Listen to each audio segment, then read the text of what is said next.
Oke, assalamualaikum warahmatullahi wabarakatuh. Ciku, apa kabar? Baik, semoga selalu sehat. Juga kepada penonton selalu sehat, insya Allah, dan selalu diberi kelancaran dan kemudahan untuk semua dan segala urusannya. Oke, kembali lagi ke video kami. Saya Sanyu dan juga Ciku, yang mana saya, Sanyu, akan memaparkan, menjelaskan, dan juga membongkar, sekalian menasihati dan memberi masukan kepada Ciku atas salah satu sifat buruknya, agar menjadi satu alat bagi dirinya untuk menjadi pribadi lebih baik lagi. Oke. Langsung aja kita ke judulnya, Ciko. Tapi tetap ingat, kita bangun suasana empat mata dulu, ngobrol dengan suasana beneran aku sama kamu saja. Oke, untuk video yang ke-20 ini, Ciko, kita akan kasih judul salah satu sifat burukmu, yaitu selalu merasa kurang cukup ilmu untuk memulai sesuatu. Agak panjang ya, tapi ya ini nyatanya kayak gitu. Cari bahasanya itu bagusnya seperti itu. Mungkin agak mirip dengan menunda-nunda, cuman di sini lebih kepada kamu menunggu sesuatu yang sempurna. Menunggu sesuatu yang sempurna, menunggu ya, tidak menunda-nunda. Kalau menunda-nunda itu kayak malas, terus kayak takut-takut gimana gitu ya. Ada kesamaan, cuman ini lebih kepada kamu ingin perfect saja ya. Kamu ingin terlihat perfect. Nah, ini masuk kepada atau produk daripada selalu merasa kurang cukup ilmu tadi. Oke, kita bahas. Definisinya, Ciku, bahwa selalu merasa kurang cukup ilmu untuk memulai sesuatu ini adalah sebuah alasan yang ini adalah sebuah penundaan yang dibungkus alasan agar atau terlihat menjadi bijaksana, seperti itu aja. Ya, jadi sebuah penundaan yang dibungkus dengan alasan agar terlihat bijaksana atau bijak. Seperti itu. Nah, orang-orang seperti ini tuh cenderungnya itu selalu mencari-cari ilmu, menambah teori, mencari-cari ilmu, menambah teori, dan juga menunggu waktu yang ideal untuk melakukan sesuatu, tapi hakikatnya dia tidak melakukan sesuatu apapun, karena memang yang dia cari ilmunya saja. Merasa kurang cukup di teori atau ilmu. Nah, ini dia. Jadi selalu mencari ilmu, menambah teori, dan menunggu waktu ideal untuk eksekusi, padahal dia tidak melakukan satu langkah apapun. Seperti itu. Nah, padahal ini kenyataannya ilmu terbaik itu justru datang saat setelah kita berani memulai. Oke, padahal ilmu terbaik itu justru datang saat ketika kita setelah berani memulai. Oke, tak ulang, udah. Jadi buat renunganmu bahwa enggak semuanya atau enggak benar kalau kamu berpikiran untuk mempunyai ilmu segudang dan sempurna dulu baru eksekusi idemu atau baru memulai. Lakukan saja. Justru ilmu terbaik itu datang ketika setelah kita berani memulai. 3 kali. Oke, Ciko. Dampak buruknya apa, Ciko? Dampak buruk daripada selalu merasa kurang ilmu untuk mulai sesuatu itu pertama adalah kamu menunda target dan juga tujuan daripada hidupmu. Ya, akhirnya kamu hanya cuman orang yang suka belajar doang kan, nambah ilmu doang, dan nanti jadi orang yang banyak omong tanpa aksi ya, atau aksi nol tadi, cuman itu lebih kepada keburukan lagi. Salah satu sifat burukmu yang lain lagi, yang ini kamu beneran tak rasa memang harus dihajar dengan pengalaman dulu gitu. Kamu harus mengalami dulu untuk memulai sesuatu, baru kamu akan paham gitu. Enggak semuanya itu tentang teori, beneran enggak semuanya tentang teori gitu ya. Oke, selanjutnya kamu akan merasa banyak sekali atau sudah mempelajari banyak hal, tapi merasa tidak ada perkembangan dalam hidupmu. Kenapa? Ya karena yang kamu timbun, yang kamu tumpuk tadi ya cuman teori-teori saja, nggak pernah kamu lakukan. Ya pasti kamu akan ngerasa kamu sudah belajar banyak hal, mempelajari banyak buku, membaca banyak teori-teori, tapi ya jalan di tempat, nggak ada langkahnya. Gimana? Paham ya? Oke. Selanjutnya kamu akan menjadi orang yang penuh dengan penyesalan. Ini lagi, karena memang sifat-sifat buruk itu akhirnya akan kamu sesali saat kamu sudah mengalami dan mengerti bahwa itu buruk. Jadi penyesalan itu akan ada. Jangan anggap remeh penyesalan, karena penyesalan kemungkinan terburuknya, pernah tak katakan, kemungkinan terburuk dari penyesalan adalah sebuah trauma, yang mana penyesalan itu adalah luka dalam dirimu, lalu ada penghakiman darimu juga untuk dirimu sendiri, maka luka itu akan menjadi besar, parah, dan bertahan menjadi yang namanya trauma tadi. Butuh waktu dan butuh terapi yang tidak sederhana untuk menyembuhkannya. Seburuk itu jangan sampai tenggelam atau jangan sampai masuk pada jebakan semacam itu ya, atau masuk pada penyakit yang semacam itu. Oke, itu dampak buruknya. Menunda target dan juga tujuan hidupmu, lalu kamu merasa mempelajari banyak hal tapi tetap di jalan di tempat dan menjadi orang yang penuh dengan penyesalan. Ada banyak hal kayak hubungan sosial dan segala macam. Cuman 3 ini amat sangat bisa memberimu gambaran bahwa seburuk itu juga untuk menjadi orang yang berilmu sempurna dulu sebelum memulai sesuatu. Nah, itu sesuatu yang salah, harus kamu camkan juga ya. Ini di tengah-tengah nggak apa-apa ya, tak ingetin jangan lihat ke bawah ya, jangan, tolong agak dikurangin, lihat atas, bawah, samping, coba tatap ke sini.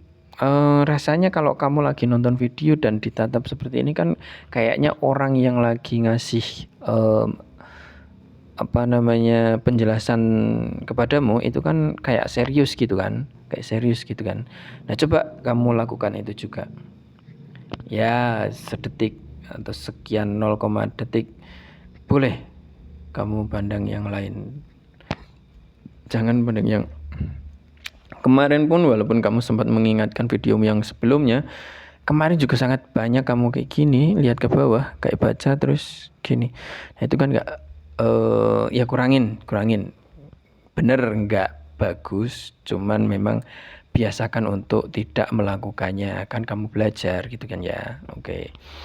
Sanyo, kita lanjut kepada solusinya. Solusi daripada selalu merasa kurang ilmu untuk memulai sesuatu itu, pertama juga harus kamu sadari dan akui secara dewasa bahwa kamu memang mempunyai, bahwa kamu memang mempunyai sifat buruk tersebut. Lalu saat kamu ada di situasi untuk merespon kritik dan saran orang lain, kamu bisa mengambil respon yang bijak, seperti itu ya. Oke, itu selalu tak ulangin dan semoga kamu selalu paham agar kamu wanti-wanti dirimu itu. Ini semua tidak untuk merendahkan dirimu, tapi untuk rendah hati saja. Tetap jadi orang yang penuh logika dan penalaran. Tidak semuanya itu harus kamu rendah hatikan, tidak semuanya itu harus kamu perhatikan. Ada kalanya kamu harus bisa melihat bahwa itu membuang-buang waktu atau tidak. Begitu ya, dalam kritik dan saran dari orang lain konteksnya ya. Nah, itu juga harus kamu pahami. Lalu kita ke solusi selanjutnya. Solusi selanjutnya kamu bisa buat terapi atau mengecilkan target lagi ya, agar bisa dicapai dalam waktu yang dekat. Nah, ini juga salah satu terapi agar kamu nggak merasa kurang ilmu terus menerus. Nah, lalu selanjutnya pahami begini, ke bawah lagi, ke depan Ciku, Sanyu, sorry.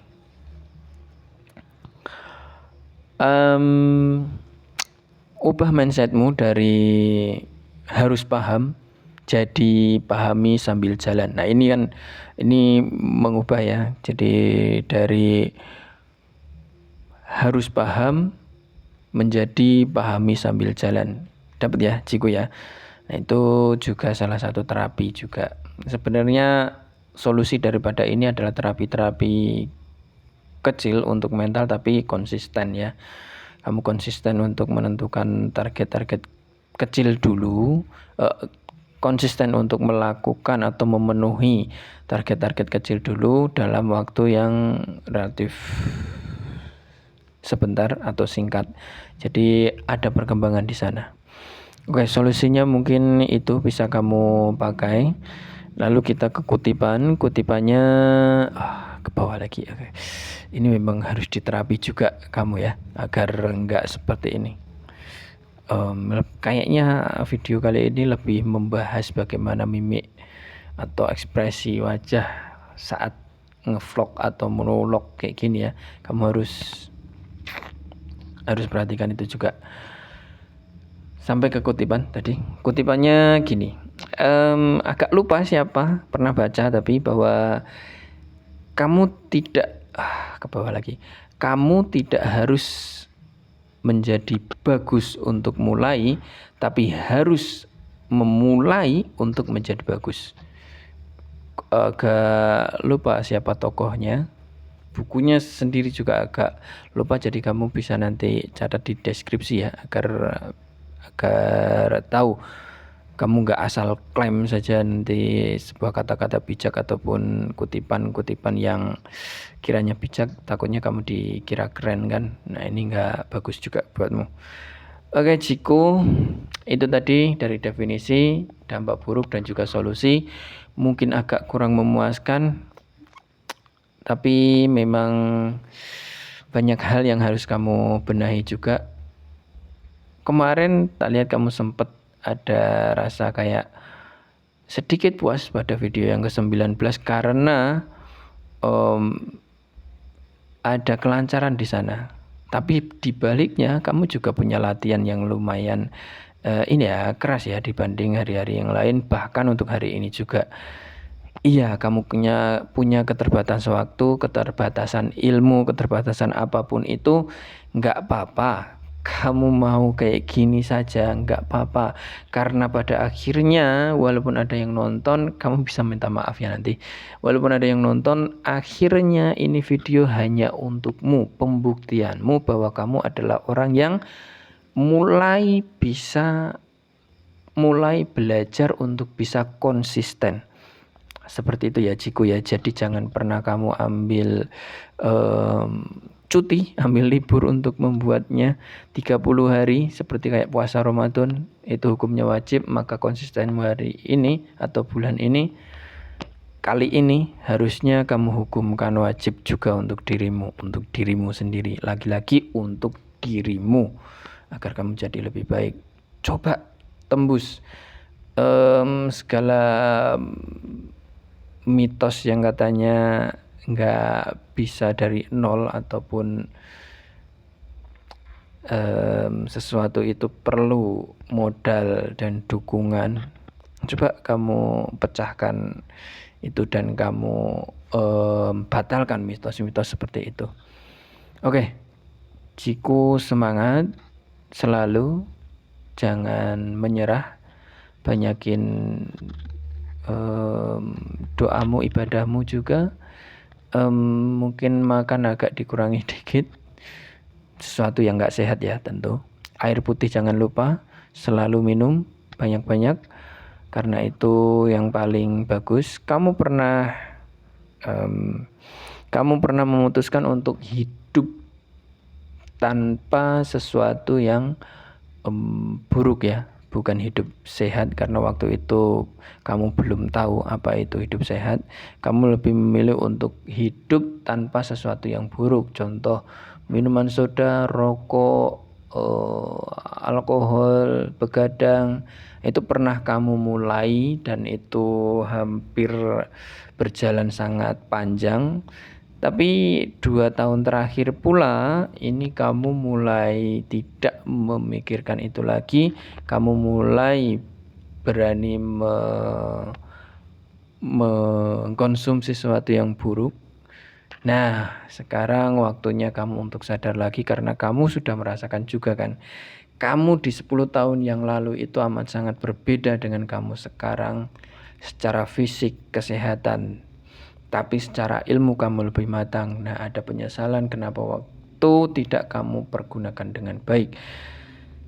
Jiku, musuhmu itu sebenarnya adalah waktumu sendiri ya. Nah, musuhmu adalah dirimu sendiri yang tidak mau memanfaatkan waktumu, waktu yang beneran dikasih ke kamu. Walaupun semua orang tidak tahu waktunya masing-masing tamatnya sampai mana. Ayo, Jiku, tolong manfaatkan itu benar-benar. Kamu juga pernah berpikir bahwa sesuatu tuh harus cepet, nggak usah mikir yang panjang, nggak usah takut-takut, nggak usah yang khawatir ini itu, hajar aja eksekusi. Nah, itu bagus yang kayak gitu. Kamu punya satu ide nih, sebenarnya nggak kamu cepat-cepat eksekusi ini, aduh. Oke, mungkin itu Ciku, agak melebar terlalu panjang, tapi memang ini pesan buatmu, buat kesehatanmu, buat kebaikanmu. Jadi tolong dilihat, tolong ditonton, tolong diingat. Ciku, ya sebenarnya akhirnya videonya kan harusnya seperti ini ya, dimana beneran kamu dan aku aja yang berinteraksi. Nggak apa-apa ini ditonton dan enggak oleh orang sebenarnya itu tidak apa-apa, tapi kamu sudah hampir terlena dengan ada yang nonton, dengan melihat waktu tontonan dan segala macam. Kamu hampir terlena bahwa ini sebenarnya adalah pembuktianmu untuk bisa konsisten. Ayo kembali lagi ke awal. Oke? Jangan terlena dulu. Ini udah 20 video ya. 20. Ya, video yang ke-20. Jadi ayo. Please. Oke, mungkin itu aja Ciku. Sehat selalu, dan juga kepada para penonton saya mohon maaf sangat-sangat. Ya, isi video dan inti videonya adalah memang untuk kami sendiri. Mungkin setelah project ini, project ini ataupun misi ini selesai, kami akan pikirkan untuk konten yang lebih bisa dinikmati juga oleh para penonton ya. Oke, terima kasih dukungannya, terima kasih sudah menonton, terima kasih semuanya. Juga Ciku, sampai jumpa di video selanjutnya. Terima kasih. Assalamualaikum warahmatullahi wabarakatuh.